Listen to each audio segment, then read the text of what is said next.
control. We have automatic system failure.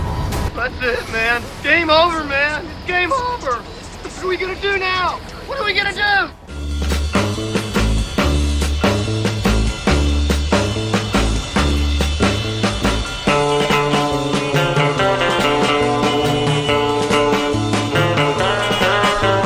Good evening, everyone. Welcome back to the Omega Files. I'm your host, Dr. Freedom, and tonight we've gathered to discuss a little episode with a message and a lot of cool weirdness and lots of exploding death. And that's Praxeus, which addresses a very, very real issue. A lot of people are not aware of the fact that out there in most oceans right now, there are literally floating islands of plastic. It's all the stuff out there that's coming together, and it forms these huge islands. I can't remember what they're called to save my life, but they are out there. It really does happen. So, it's kind of nice so they told the message in a way that, a little subtle, but really good. Okay. But before we move on, I have one query. If I remember right, one of the main characters tonight was named, I think it was was it Jack or Jake Willis? The fellow in the leather coat? Jake. Is it just me? Am I going nuts or am I insane? But does he not remind me of a certain other character we've met before in the past?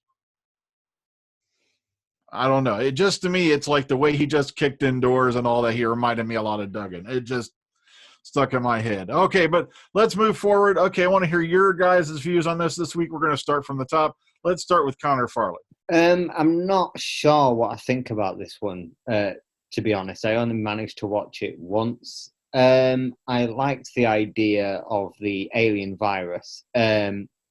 Unfortunate timing, really, that they had the virus originate in China, in Hong Kong, with the coronavirus at the moment. But that's just a case of bad timing. To me, it felt right off the bat. I think when I got to the end of the episode, it felt like it should have been a two-parter. I think it was a little bit too ambitious to be a 50-minute episode. They spent far too much time setting up, having so many strands and so many characters. However, this, by far, is the best utilisation of this TARDIS team so far. Everyone had something to do. Everyone was effective in the plot. Everyone contributed to the end result. And it just, as a team, they just melded together, even with the outside characters like Suki and Jake and Adam and all of them various characters that seem to have found their way into this story. Going into this episode, there was a lot of expectation because we were kind of, for many, many weeks, now, as we know, misled into believing that this was a Sea Devils story. But, alas, I think that the idea of an alien virus is actually quite effective. And I did enjoy, it wasn't too preachy, the plastic point, I think, the point of plastic pollution. And I did like that it was the reason why the birds were going crazy, because that's kind of scientifically true in that, the plastic really does affect seabirds and wildlife alike. So it had a lot of factual sort of relevance in science, and it was topical. I'm not certain why Chris Chibnall had to co-write this one.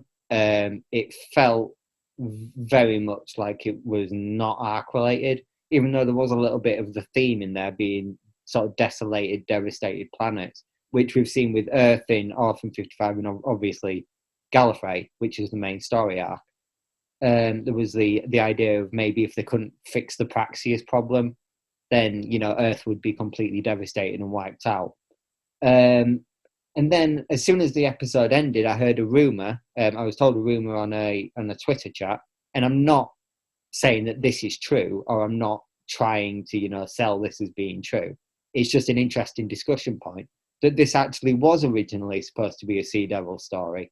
Unfortunately, Chibnall came in and wrote them out. So whether or not, that was the case, it'd be an interesting discussion to have, especially because this was filmed around the time of that infamous period of this production, Chaos in Cardiff, as it's now commonly known. For the episode itself, it was decent, but yeah, I think that the main point really should have been a two-parter. But the characters were really good. As I said, it was great utilization of the main crew, and I think Jodie was really good in this episode, actually. So, yeah, I think this is one of her best performances so far, and it really follows on well in terms of her performance from Fugitive of the Jadoon, and kind of sets up better expectations for her Doctor going forward as well into the second half of her second series, and maybe even her last series if this coming season afterwards is her last. So, yeah, good episode of. Okay, yeah, I agree with you. I enjoyed this episode, but yeah, it did seem like it was jumping around quite a bit at the beginning. It was hard to get a grasp on it there for the first few minutes. So, yeah, I can agree with you on that, definitely. Okay, next up, let's go to DWC. It's kind of interesting for me because I've watched it twice, but in the ensuing time, I've actually forgotten quite a bit of it. But overall, I'd say it's definitely not a bad episode. But I wouldn't say it's a great episode, especially when you consider the great episodes we have actually had this series. There's a lot more expectation on them, even with the filler episodes, really, if nothing else. Because, well, I think we all thought Fugitive of the Jadoon was going to be a filler, and it turned out to be quite important. But what can I say? Yeah, as Connor said, a lot of the characters now had something to do, and that was pretty good. But a lot of the acting, especially from the newer characters, I don't know if this is the writing, but it still kind of suffers from just... Actually, no, I'm going to say the writing. It's got to be the writing, because they're very two-dimensional characters, really. A lot of the time, you can tell, Jake is a bit of a dick. Most of the time, you've got the girl who was arm traveling with my girlfriend, and okay, I'm not saying she didn't have anything else, but it was the fact that she won someone and she lost her, and well, I don't know what to think. A lot of new characters come in and they seem very samey to previous characters we've seen before more than anything, but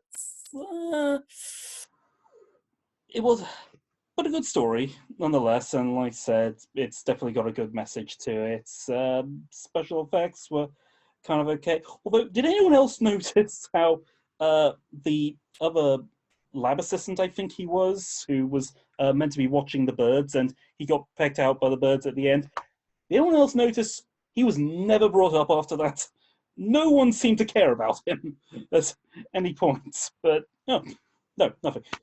But yeah, overall, it's an alright episode. Not much to write home about. Okay, then. All right, let's keep moving.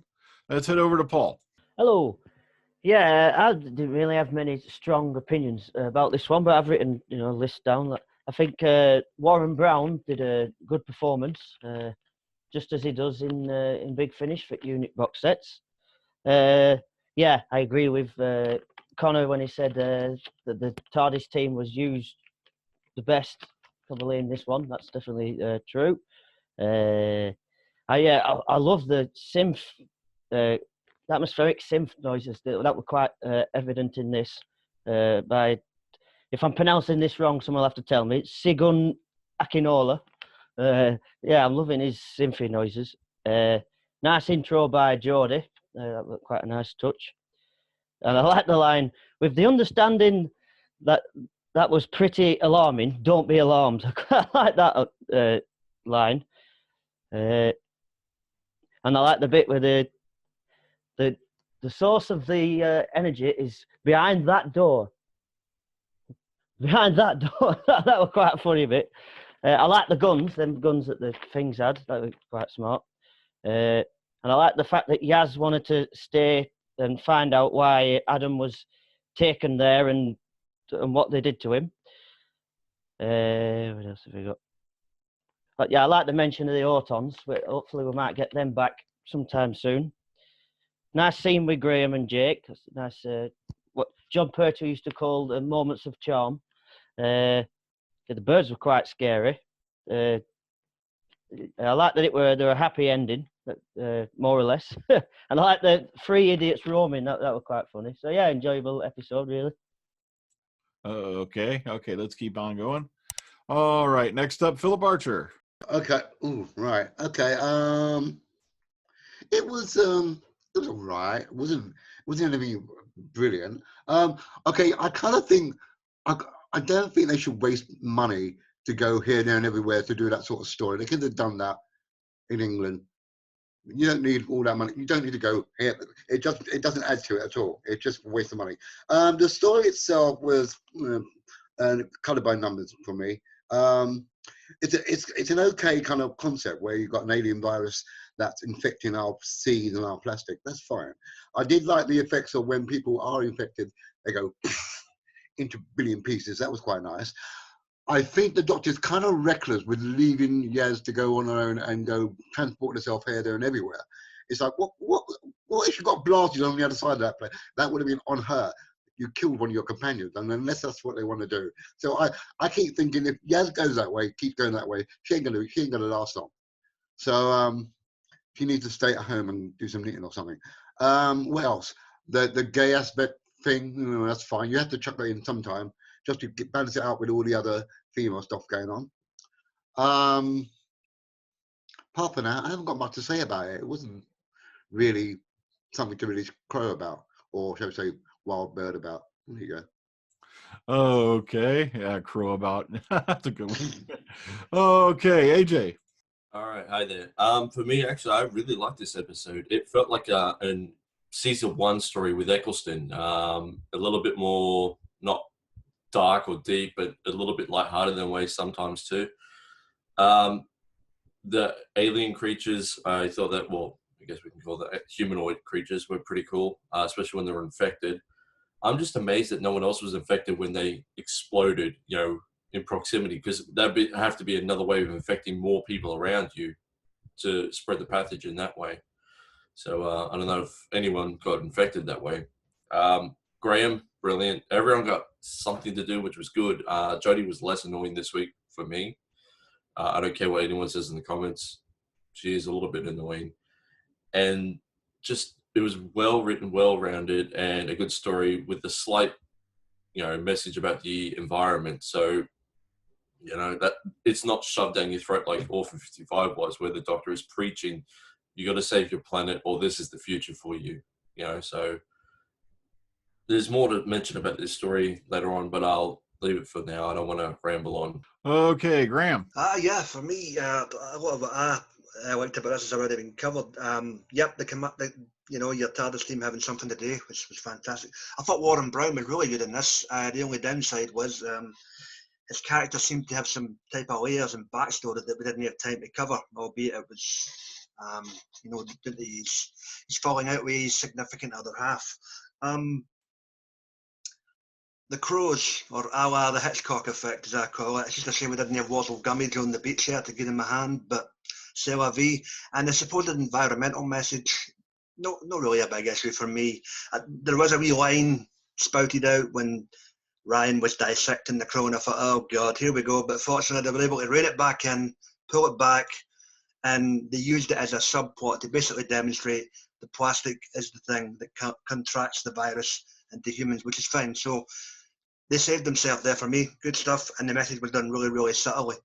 But other than that, I probably agree in the sense that the last act of this was somewhat kind of rushed. I find it might have been a bit better had Jake went by the wayside at the end and made the ultimate sacrifice instead of the whole big save at the end. But at the same time, I understand why they've got to do that this time, because they have the whole perception that, gay characters don't always necessarily get the happy ending these days. So why not? They gave it to them this time, and yeah, decent story, decent outing, and more to come later. Okay, let's keep it going on. Let's head on over to William. This story follows the way last week's episode ended. So about we saw the ending about the 3 locations that was being, sort of just attacked like that.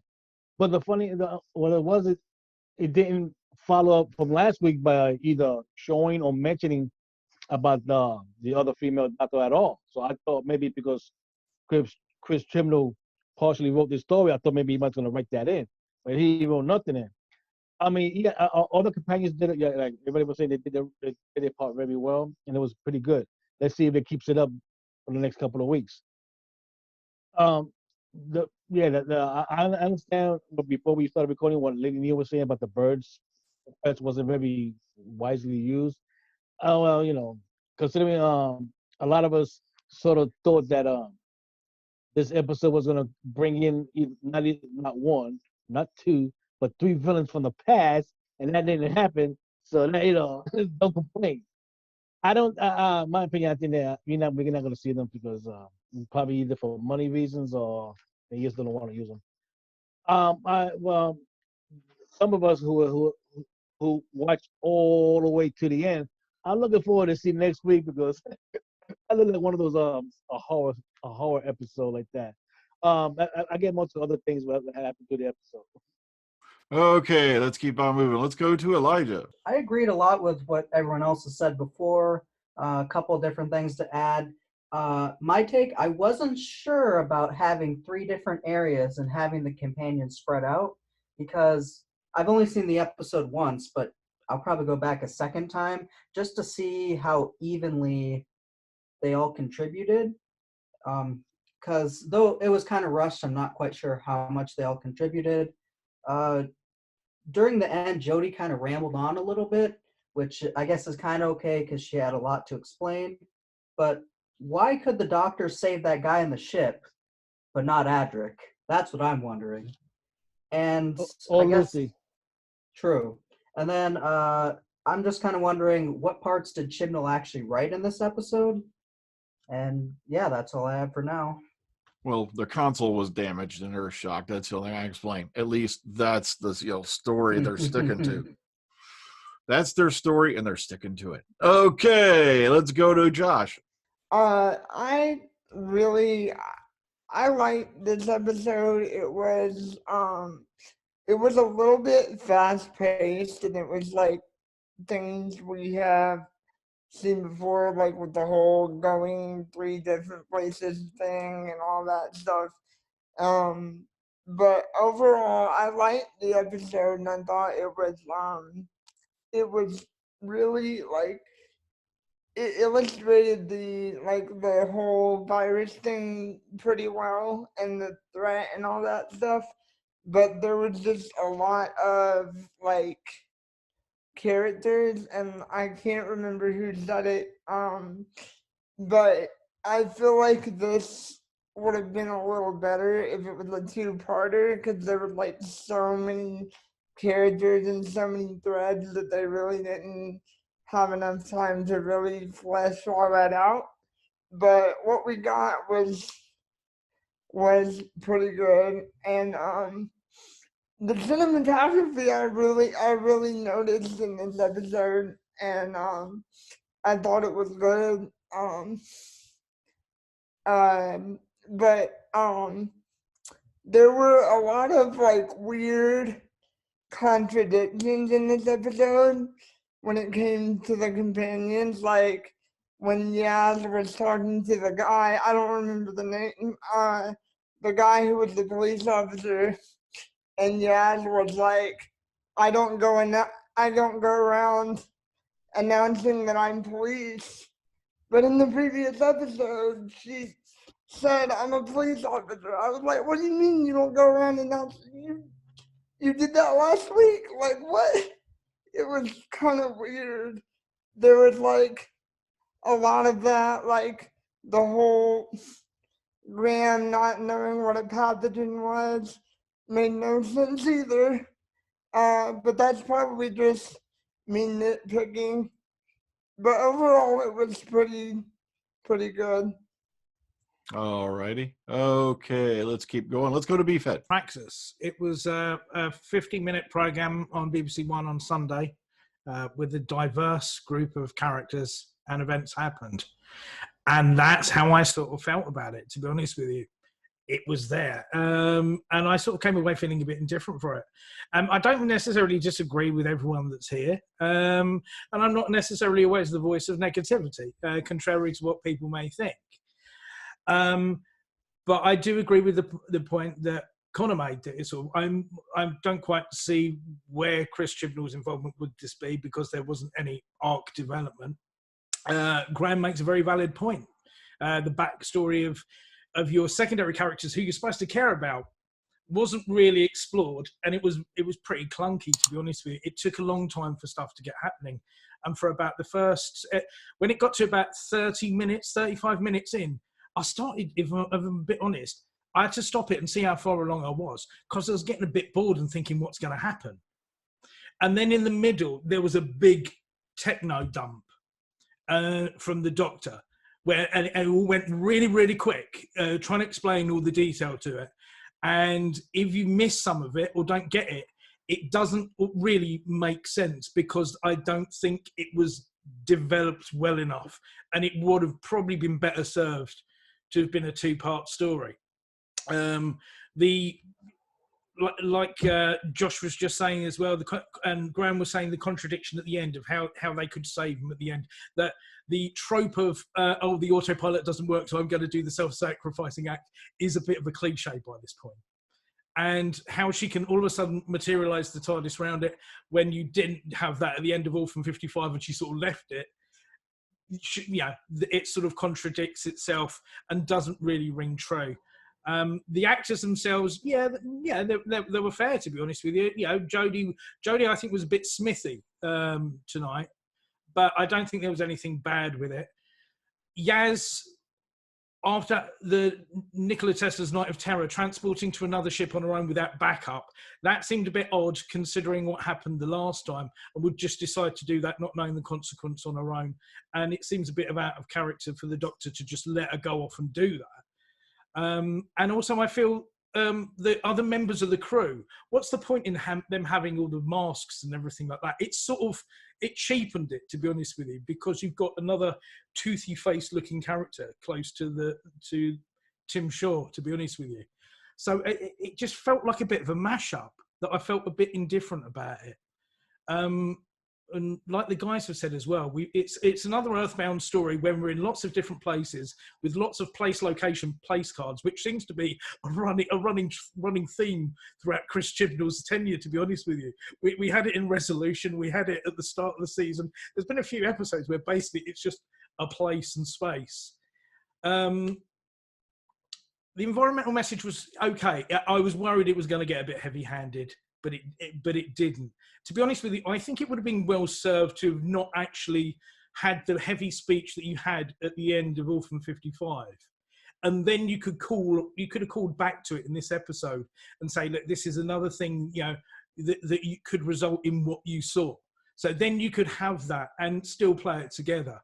But I don't know, I just felt bored, to be honest with you. I really did. I just think it was undeveloped, and I wasn't bothered whether it was the Sea Devils or not, to be honest with you. I was more excited because of the guy who wrote it, because last year a lot of people liked Kablam. It was a very Doctor Who feely type episode. Again, this one, it was the villain was in plain sight, which was the girl in the background again.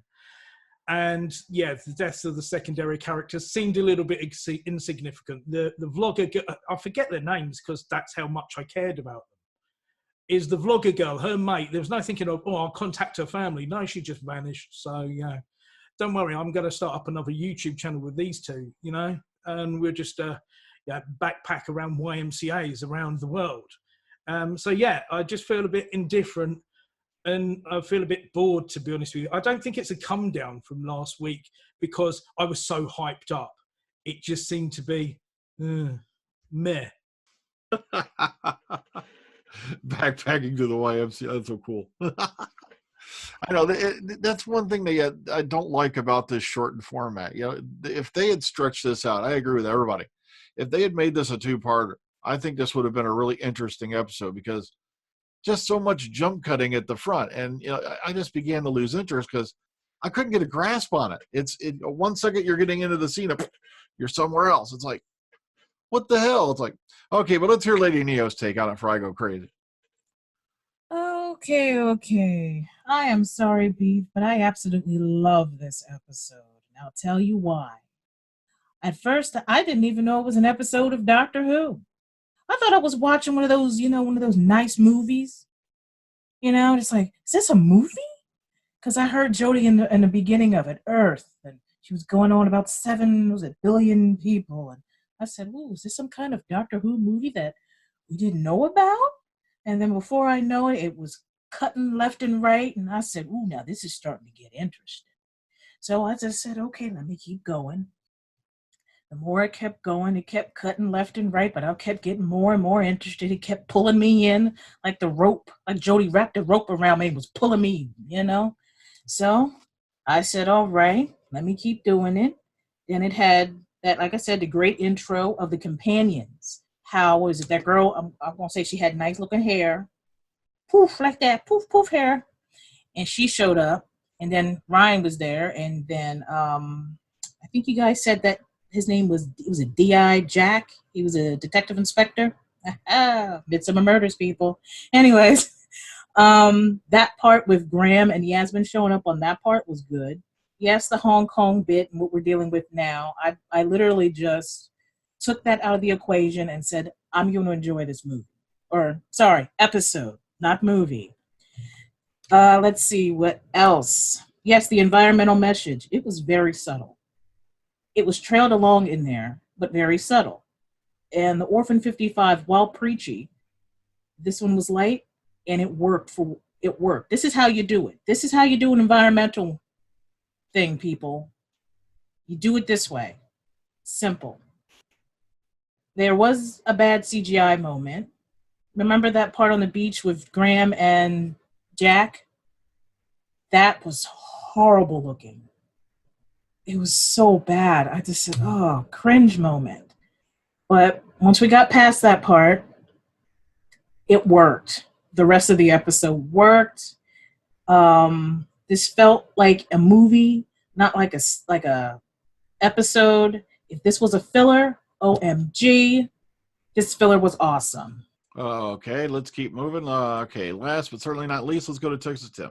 Well, I think it might have already been covered, but it's now clear to me anyway that the doctor just chose not to go back for Adric. It's pretty clear that he could have done, but didn't. He just chose not to. So that's all cleared up now after so many years.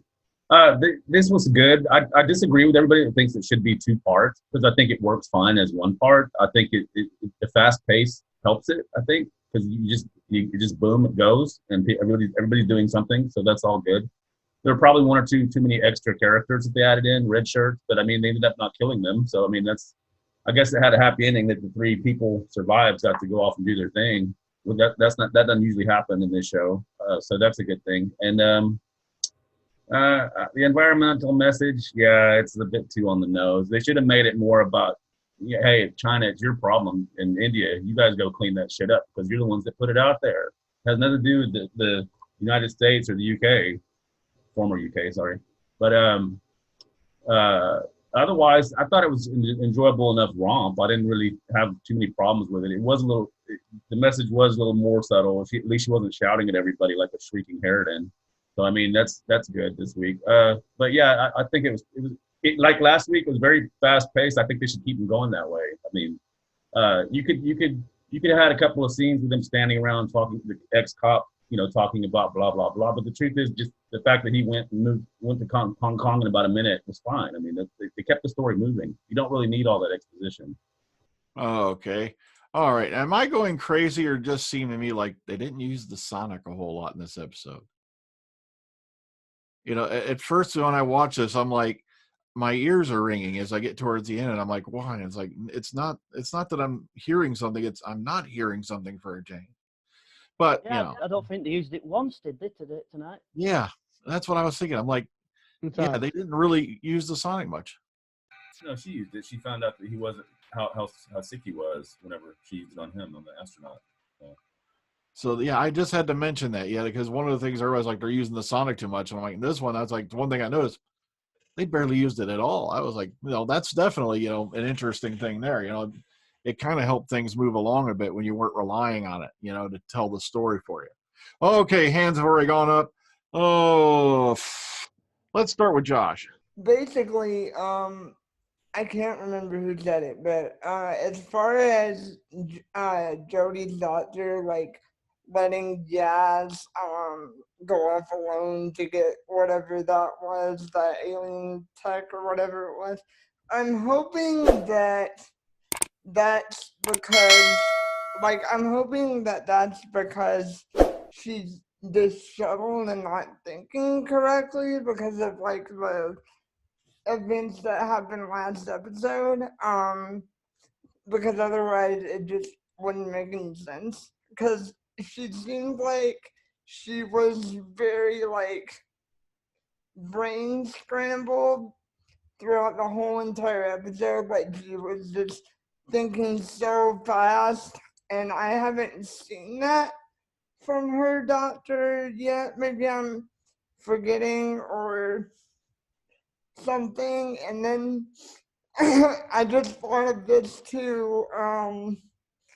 Did anybody notice that when they had the birds flying at them and they were running towards the TARDIS, and then Ryan and everybody came in the TARDIS, they did this really weird shot on Ryan, and he looked like he was like either in pain or something. It was really weird. It like made me think, like, did he get bit? And it was just really weird. Yeah, I saw that too. I thought he got scratched or something. I was like, that's going to take things in another direction. It's like, because yeah, he was sitting there. It's like, what was it? A leg cramp? I don't know. But okay. Next up, let's go to Graham. Just to pick Connor up on his point for earlier, a few members of the panel have been asking, what did Chris Chibnall contribute to this episode? Well, if you believe certain internet outlets, it was apparently writing out the Sea Devils, going by Connor's point earlier. But nah, come on, folks. Sometimes your sources are just wrong. Moving on. Yep. See, that's what I liked about the story, though. It worked. It could have worked with them, and it worked without them. It was, it was good enough that you really didn't need them to be the main, villain. Because the main focus, of course, is the Praxeus virus. You see, it didn't matter who brought it, whether it was them or in this case it wasn't. It still worked. You see, that's what I liked about it. We had a lot of that going on. I remember back during that one season of Capaldi, it's like, you see a little spot. It's got to be the 8 legs. It's got to be the crinoid. And sure enough, it wasn't, folks. What can I say? Get used to it. It's Doctor Who. Okay, William. I'm gonna mention like what you said earlier, Freedom, that should just have been a 2-parter. I think maybe it should have been a little bit longer, like maybe 10 or 15 more minutes, just to stretch the story out to make it more, more better. And I even though it would be, like Graham says, a joke like that, the doctor was able to save this guy, but he didn't save Adric. I said, well, he didn't do the same thing to Lucy Miller, and I'm a little bit upset about that because, this is a TARDIS that could go back not only in space but in time. So I'm shocked that this doctor did it with this character, but didn't do it to the other characters that we know that passed away. And it said that since the TARDIS can go in time, it could just jump back right before something exploded, right before Lucy passed, right, like that, like just, whether that person would have continued with the doctor or not, that's up to the writer like that. But that's a little bit funny that there's not kosher in a certain way like that. Also, I thought maybe Ryan would have got infected, considering when he cut open the bird. I thought maybe he touched it with his bare hand, so I thought he might have got an infection out of it. But I know he wore gloves, but it seemed that he looked like he touched something, and I thought he did it with his bare hand, like ooh. And then of course that scene that Josh was saying that he looked like he got bitten. He got hit in the back like that. Like oh, so that was lucky that nothing happened to him out of that like that. Yeah, I gotta give props to what Connor was saying, like they feel that at the end he sees these people want to keep going on, but nobody bothered to call the girl's family who was killed in the beginning of the episode. Like whoa, and it was unusual because when she died, the doctor didn't react sadly about it. She was like like perplexed and trying to solve it right then and there. instead of saying my condolences, I'm like, wow. I said, wow, that's cold, man. I said, I know you're a Time Lord, you live a long life, but dang, show some compassion, man. Once in a blue moon. Actually, I was doing a little headcanon there for a second of my own. I'm like, well, it turns out Edric's death was a fixed point in the time-space continuum, along with the event that wiped out the dinosaurs. You see, or at least that's the story he's telling them. Okay. Matter of fact, next time, if you're a Whovian, yeah, show your kids that episode, and if they're fans of that series, The Land Before Time, say, Edric, that bastard killed Littlefoot. All right, let's move forward. Go to Connor. Yeah, on that point actually about Jodie not showing much emotion when people die, I like that because I think that that's an acknowledgement that she's not human, she's alien. So they're actually trying to write her as more of an alien character that's not like not wired to think like a human being in a situation like that. She's more like this cold, objective investigator that comes in and just has to look at all the evidence and then, make her conclusions sort of thing. So in a way, not seeing her bouncing around, pulling all these ridiculous clownish faces makes a good change, I think. Even though, at times you could argue that it's tipping the extreme where she's coming across as like quite callous, Yaz is showing some Clara-isms from series 9, where she is getting a bit above her station. She's almost trying to take control of the situation from the Doctor. You could even tell when the Doctor debunked her theory about it being an alien spaceship or an alien colony or whatever. She got really quite angry about that. She didn't like that at all. So that was an interesting. It's funny how it takes one episode of the characters to be used really well to almost explore and to discover and identify these little quirks that they have that, in a way, could feed into how they end up eventually leaving. For example, I know that a lot of people were saying during the episode airing, "Oh, Yaz is going to die." She's running around without a thought in the world. And, even the idea of, without being offensive to the Ryan character, putting Ryan on his own, when I think in the past he's shown complete ineptitude in situations like that, is an interesting thing for the Doctor. Is the Doctor losing her touch where, she's losing control of the situation because she's got too much on her mind? Saying that, I'm glad that the Doctor's not treating the companions like total idiots. Graham didn't know what a pathogen was, and neither did Ryan. But, she encouraged them by, asking, I can't remember if it was Graham or Ryan, what was going on with the DNA strands of the bird, fighting back against the virus. Stuff like that. It's just kind of, it's enforcing this team as a team rather than the Doctor just kind of having to solve all of it herself, and also just being the one with all the brains. And, the other three are just kind of like running after her, just in awe of what's going on rather than actually contributing to a more intellectual level within the stories. So, yeah. Okay, AJ. To Beef's point, the guys, why they were wearing all that gear, I think because they were so severely infected, they didn't want to infect anyone else or spread their virus around. So they were going out probably and kidnapping people to give them a light infection and experiment on them. Also, just one other thing. Did anyone notice that Graham was wearing a fox pin on his coat today? Ooh, silver fox. Okay, Philip. About why those other crew members were all covered up in that gear, but if they were that severely infected, wouldn't they have disintegrated as well to certain, like Suki did? So I don't understand why they didn't disintegrate.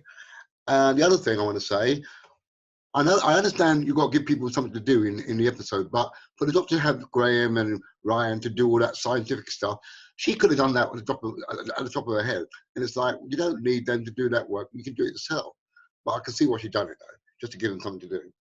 Well, it's either that or, like I said, one thing we've noticed is she doesn't seem to be fully, on the ball. She seems a bit off kilter, and I'm wondering if it ain't, resulting from, all the shock she's been getting hit with, as to why she's not exactly on her game.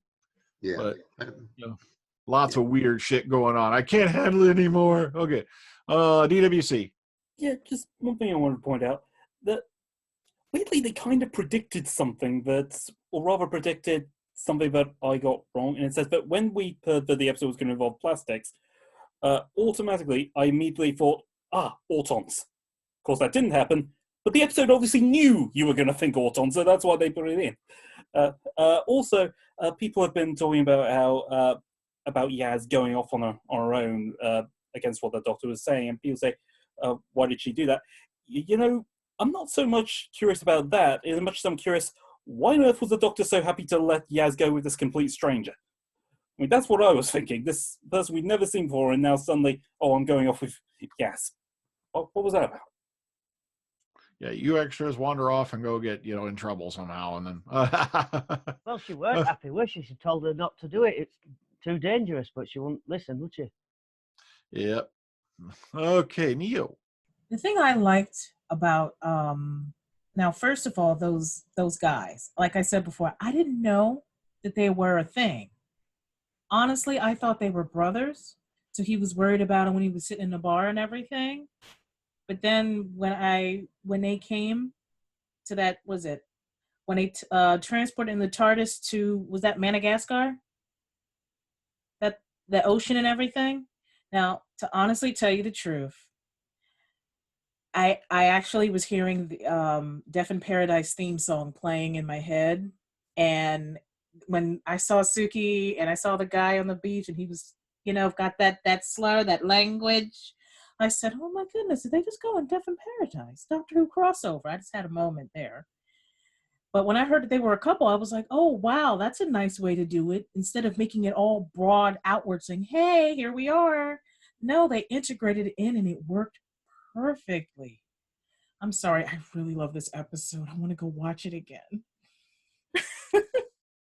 Yeah, Dandy John Jules is standing there waiting on the beach. Yeah, there you go.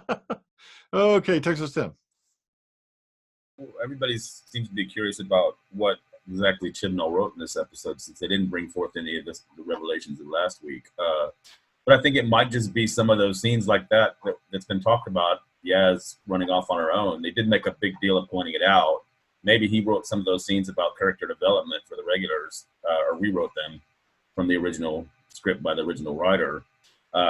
I don't think that was that unusual of a scene, though, and it wasn't really that out of character for Yaz, because to be fair, the episode starts and the Doctor's got them placed all over the place doing their own thing. Basically, in other words, they're attacking this situation from 3 different angles. I mean, so she's utilizing her crew for once, which is a good thing. So the idea that halfway through the episode, Yaz says, "Well, let me go take care of this business over here," I don't think that was that unusual for this episode. But maybe like Connor said, it is some kind of foreshadowing, because maybe something will happen next time where she, maybe she shouldn't have done that. But we'll have to see. Okay, back to Graham. For me, interested on the effects. The effects were decent for the most part on this. The whole resolution with the my mind's gone blank. Really came back to me, Brian. Faux pas. My apologies. The whole resolution thing with what? Because I just faux pas. Wait a minute. Come back to me. I forgot. I went blank. See, it's catching. It's the old timers' disease. Okay, back to AJ. Just to Phil's point, they mentioned that the aliens in this episode, Suki's people, they react at a much slower rate to the virus. That's why they were infected and didn't explode. But she reacted faster because she took the astronaut's blood, which had the cure in it, and it reacted badly, and she disintegrated instantly. That's what the whole thing of it was. Okay, BFED.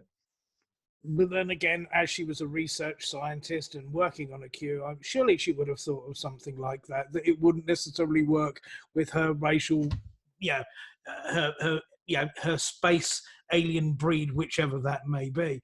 But I think this is what it's showing, that we're going to have to do this keep doing this dance till the numbers go down. Is that you're going to have these very far spread apart stories where you're going to have companions over there and over there and over there to make it work, which is it's a bit disappointing. So I do think it's still further showing that maybe to have a more straightforward story instead of a convoluted story that either seems rushed or too padded out, you need to lower these numbers. I think also one of the things that did bug me, and it's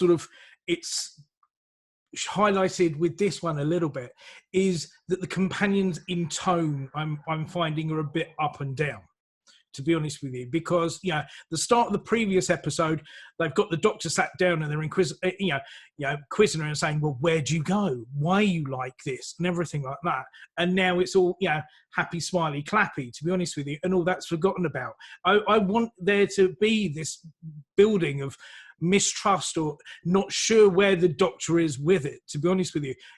Like you said, Brian, there's this idea that what is happening to the Doctor, that something is chasing her, something is pursuing her, is weighing heavy on their mind. Well, where are the companions noticing this? Where is their reaction to it? So the way their tone is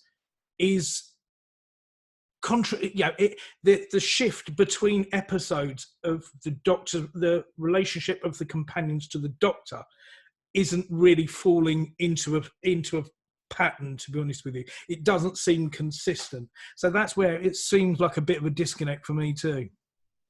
Yeah, I think I could have upped this episode a point or two if, they faded to a scene, and this wouldn't have taken more than a few seconds, where they have, the companions are off having a little campfire, and someone mentions there's something not quite right with her, or something along that line. You could have skipped the pub scene, that or even the beware shoplifters. There's a copper on break for some reason. Why is he on a sabbatical? I don't know. If significant other is an astronaut, don't you think you'd be following it a bit more closely? Hey there, bartender, turn that TV up.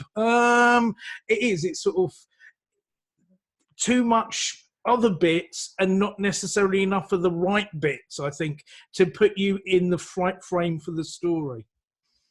Mm-hmm. Okay, William. Here's a funny question. In the beginning of the episode, the astronaut was coming from the ISS and crash land, and then of course the news mentioned about him being missing, but it don't mention nothing about the rest of the astronauts that was in the ISS. What happened to them? Did they get infected too or not? I mean, I was like, nobody brings it up. Well, yeah, that's the thing. Did they really mention the circumstances as to why he was coming back, or was it just they mentioned, and that's the thing. Did they all get infected? He escaped from getting infected, and they mentioned nothing like that. He saw him crash landing, and then the news mentioning him. Doesn't mention nobody else from the ISS. You don't even know how he contracted the disease, to be honest with you, until he gets back. He was just wrong place, wrong time, bro. Yeah, that's kind of vague. Yeah, I have to. Yeah, I didn't even think about that till now. Yeah, that did it start on the space station? Did it start when he hit the ocean? We really don't know. It's kind of weird. They do rotate the crews on the ISS though regularly, because you can't stay up there too long because radiation, of course, in the background and all that. You don't have the advantage of the ozone layer when you're up there. Plus, if you stay up too long, you start losing your bone density and all that because of the effect, and your muscle density because of the effect of zero gravity. So you tend to get, your muscles tend to, get a little bit worn, now I forgot the word. Well, it'll worn out. Yeah. The same as with a coma patient, and I can't think of it. Atrophy. That's what it is. Your muscles tend to atrophy if you're up on the space station too long, because even though they got you doing all these exercises, you're still in zero gravity and your body's not used to that.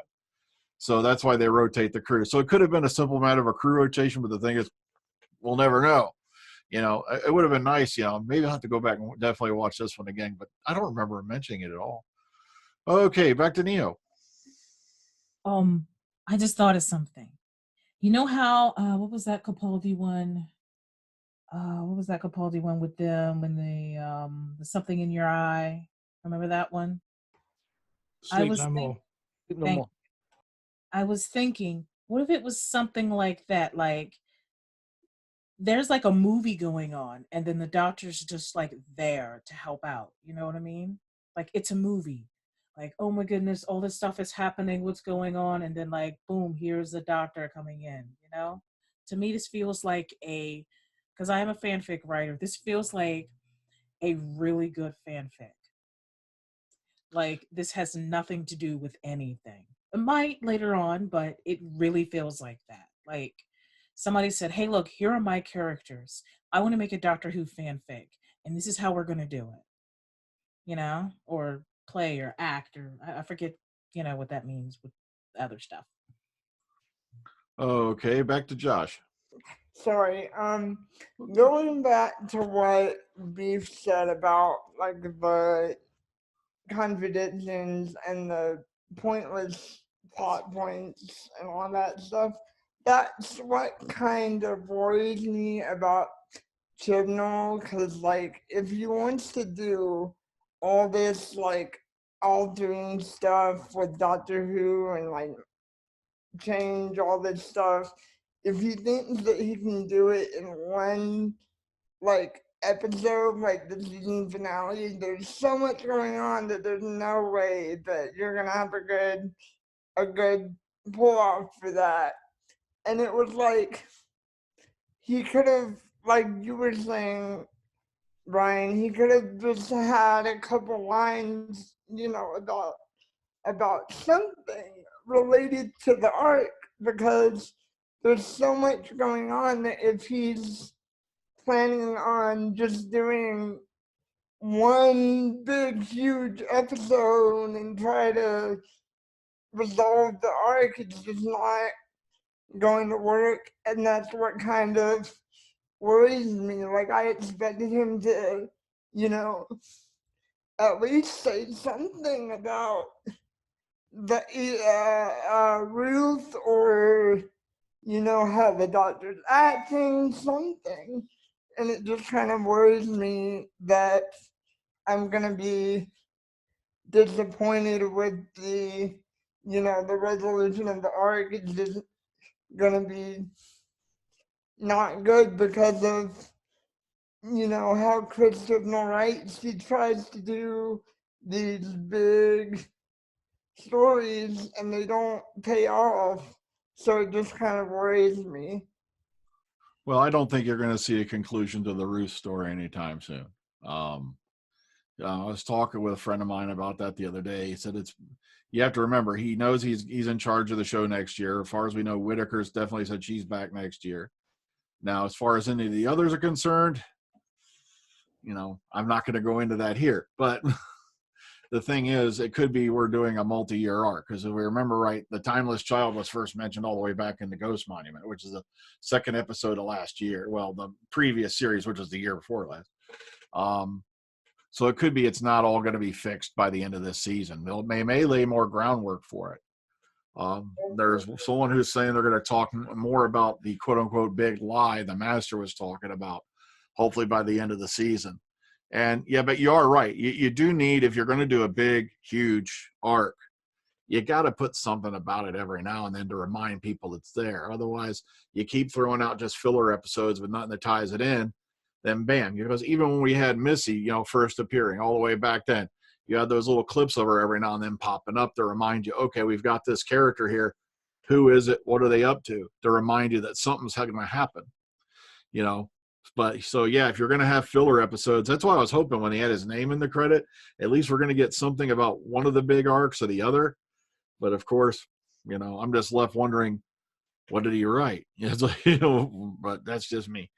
Okay, back to Connor. Hipsters. I know that these Instagram influencers and TikTok influencers like to jump off the Empire State Building butt naked, high on crack and shit, thinking that they won't die, but sleeping in a landfill site. How stupid can you get? Like, great on the stereotyping there, Mateague and Chibnall. I mean, you really set that one straight.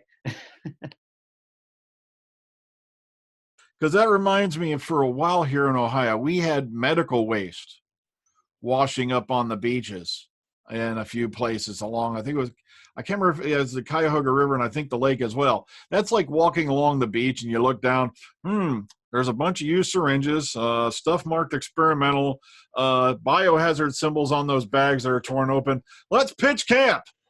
It's like, you know, it's like, do they know how many diseases are spread through trash? You know, nifty little things, depending on, you know, what kind of trash it is, like typhus and stuff like that. You know, I still can't believe they actually had them waking up in the middle of that land, that they all that garbage. I'm like, come on, common sense should tell you that's going to stink to high heaven for one, depending on what type of waste it was. And, you know, let alone all the dead fish that might be around it and all that. Yeah, let's pitch camp. Okay. Yeah, stop that. Yeah, camp toxicity. Okay. All right, let's go back to Philip. Okay, sorry. Now, did they mention how long that spaceship has been underneath the sea at all? Has it been there a long time? Oh, well, they didn't then. Okay, well, there you go. That's another thing. When the arrival, how long has it been there? They should have given us that idea as well. I think they said something to do with the ship crashing was what threw out the spaceship coming back from the ISS. Oh. So that sort of, it does seem a bit weird that she's been able to set up a research station, build up a wonderful relationship with her co-researcher in Madagascar in such a very short period of time. It's awfully convenient. So I don't know.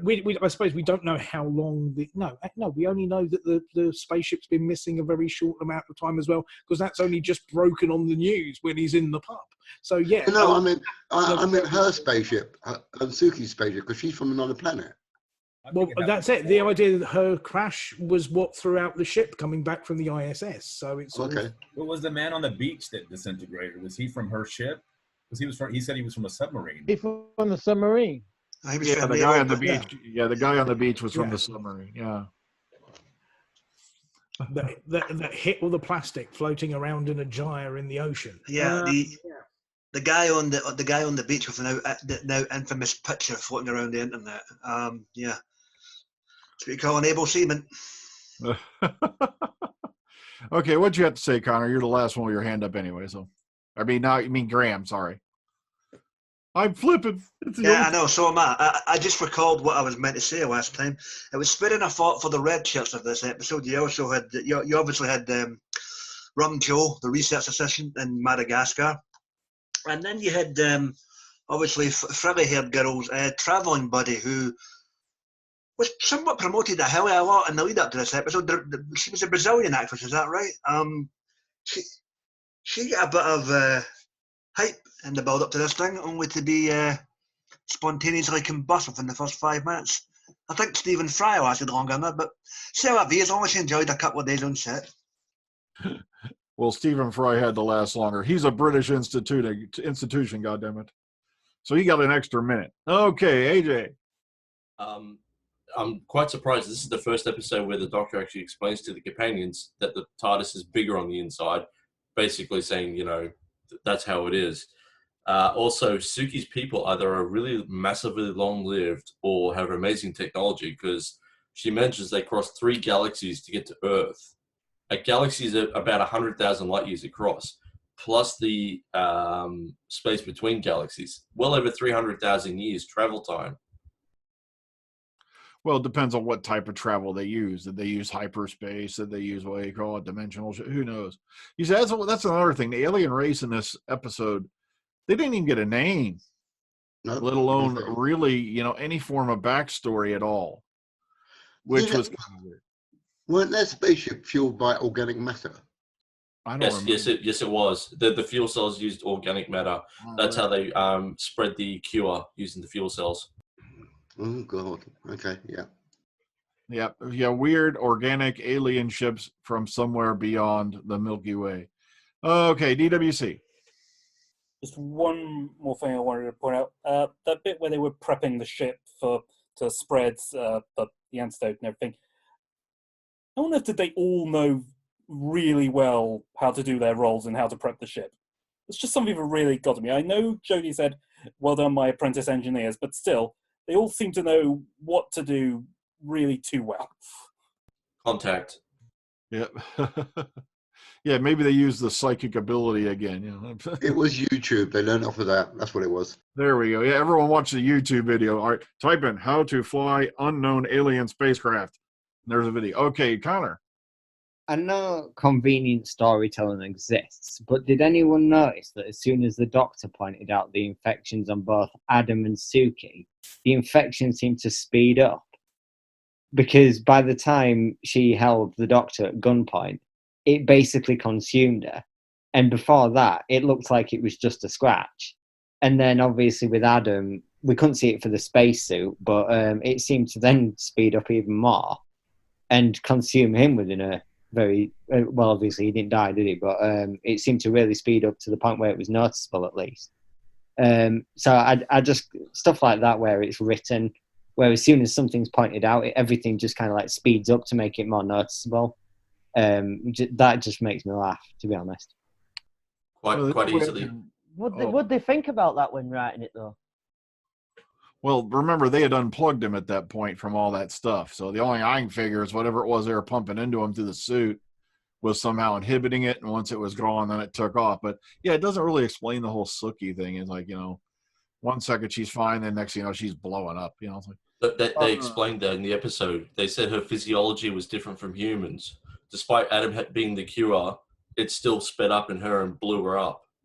Okay. All right. Maybe, like I said, I got to rewatch this one definitely because it just was running by so fast for a bit. Yeah, that's what I'm saying, though. It doesn't explain her to whatever they were wearing companions. They were covered in it, and yet they didn't blow up at all. I don't get that.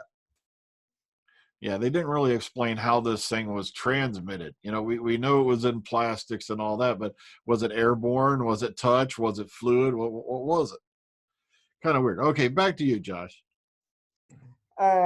Going back to like when you said when the aliens didn't have a name, I throughout the whole episode I just found that odd.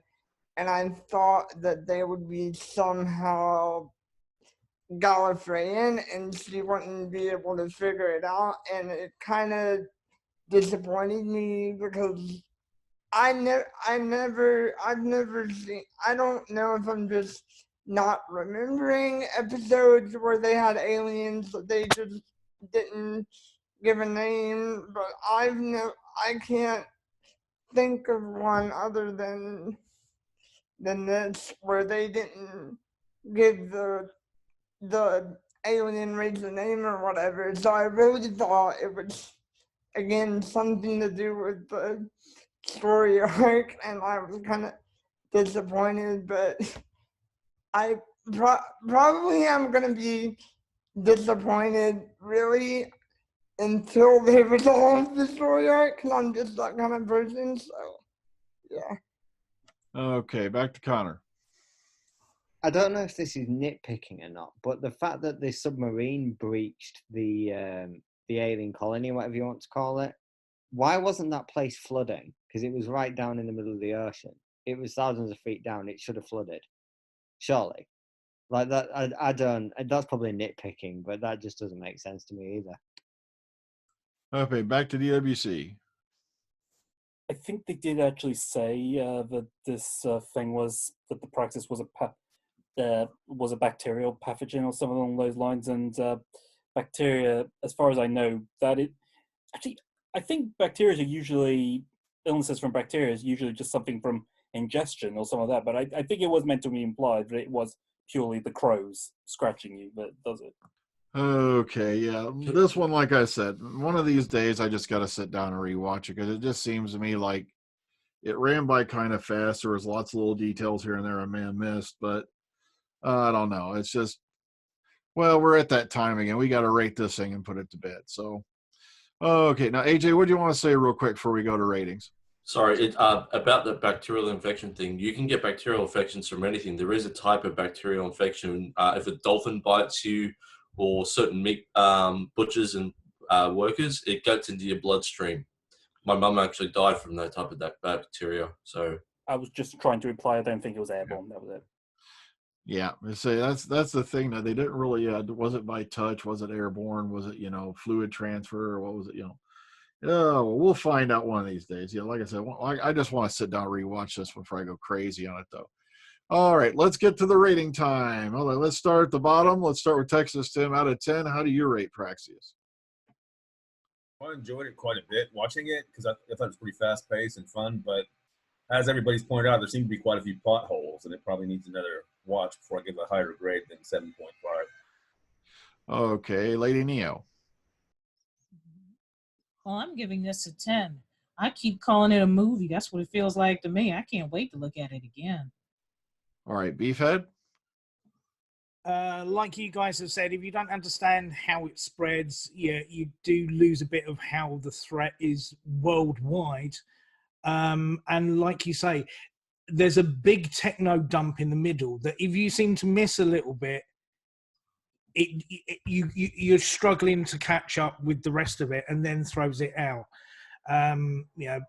Another bit of Graham doing a bit of fatherly advice, trying to be the sage wisdom, and it's sort of, this is going to be, I suppose, what the people are already dubbing a Marmite episode. Either you love it or hate it. It just seems to be not consistent, to be honest with you, because there's so many jumps in tone and so many bits that you don't need where you could have it somewhere else. I'm going to give this a 4.5, to be honest with you, because if I have to look at the time and thinking when something going to happen, then I'm losing interest. And if you are not that related, you don't care that much about the characters, like tonight, to be honest with you, a lot of us are struggling to remember the names, whereas last week was a big episode. You remembered the names of the characters because you gave a damn what was going on in the story and you were invested in it. This one, not so much, like I say. So that's where I've got to score it a 4.5. So whether people think I'm negative, I'm just frankly honest and call it as I see it. Okay, Josh. I think I would have to give this, because there was a lot of plot holes and contradictions and stuff like that. But at the same time, there have been plenty of episodes of Doctor Who where you have to watch it like 2 or even 3 times to fully understand what's going on. And I watched it twice because I had to kind of watch it at least that amount of times to really understand what was going on. And it was a pretty solid story, so I would probably give it an 8. Okay, Elijah? I think pretty decent story on first viewing. I'll probably give this one an 8. All right, William? It's not a bad follow-up to the way the last week's episode ended, but it didn't show nothing about what happened last week. And like we were saying now, there are some plot holes in it, so I'm going to give it a 6.5. Okay, Graham? Yeah, for me, I'd probably concur with Beef, man. This is going to be one of the Marmite episodes of the season. I can see both sides of the argument. It was okay enough for me. I'll get a 7. Okay, AJ. Hello. Yeah, for me, it's going to be a 7 too. All right, Philip. On first watch, I didn't think much of it. I thought it was a bit crap. And then when I watched it again and paid more attention, it wasn't too bad as I thought it was. I'm still going to give it, what can I give it? I don't know really. I want to give it a 7 or a 6. I'm going to go with a 7. All right. Paul? Yeah, although I didn't have any strong opinions on this one, but I still thoroughly enjoyed it. I think it was another one that's a mix of exciting moments and also good dialogue bits. Like I said earlier, what John Pertwee used to call moments of charm. So I'll give this a 10 again. This is good. I enjoyed it. Good one. Okay, DWC. As Beef was kind of pointing out, it was what I didn't really put so succinctly in my own intro, that it was actually kind of a little boring, just really average. It wasn't bad, wasn't good. So really, I'm going to be a bit more generous with him, and I'm just going to give it a 5. All right, and Connor? I'm struggling to rate it on first watch. I think it's kind of middling, so I will stick to the region of maybe 5.5 going on a 6 at most. But it'll take another watch or two maybe to fully get a rating, I think. Okay, I think I'm going to give it a 7, mainly because the music was really good. I enjoyed the Segan Arcanola's thing for this. The cinematography was pretty good, even though you did have the one scene with the dodgy CGI, and I'm like, come on, this is DNEG. They shouldn't be doing any of this crap. These guys are like, what, didn't they win an Oscar or something a couple of years ago? Did they forget that or something? I don't know. Did they leave that team at home this week again? I don't know. Maybe it's the third string. I don't know, but there was some enjoyable moments there. Plus the fact they did evenly distribute the crew for a change. They gave them something to do, and also the one thing everybody's been going on about for the last, I can't say it's just New Who era because it was going nuts even back in the classic era. The whole Sonic gets used too much thing. At least in this episode, they can't say that because, like I said, I think I agree with you. I can only remember one time I saw her use the Sonic really, that I remember, because I was sitting there with my ears ringing. Wait a minute, I'm not hearing it. It's like, they didn't use the Sonic? Well, okay, so I'll give them. I'm going to be kind and give them a 7 on this one. Okay, everyone. Be sure to tune in next week as we sit down and talk about another episode. We'll be looking at Can You Hear Me? Papa, can you hear You me? want to build a snowman? Okay. And maybe they'll put things back together. And please stop trying to shoehorn in love interest for Ryan. Yeah, you know what? I agree with that. Oh, I didn't even think of that. Hitting someone. Okay, one thing I do got to share before we leave. Is it just me, or is Ryan starting to become like Kirk? He's got to find somebody. As for the love interest, I've told you, I think he's going to end up with Yaz. I did find the full pat down as if he was carrying a weapon, a bit of racial stereotyping. And here we go. I'm a very woke 2020 guy, as we all know. Yeah, well, we better get out of here before we go on. Start get going. So, all right, take care. Have a good night. See you on the flip side. Bye. Yeah.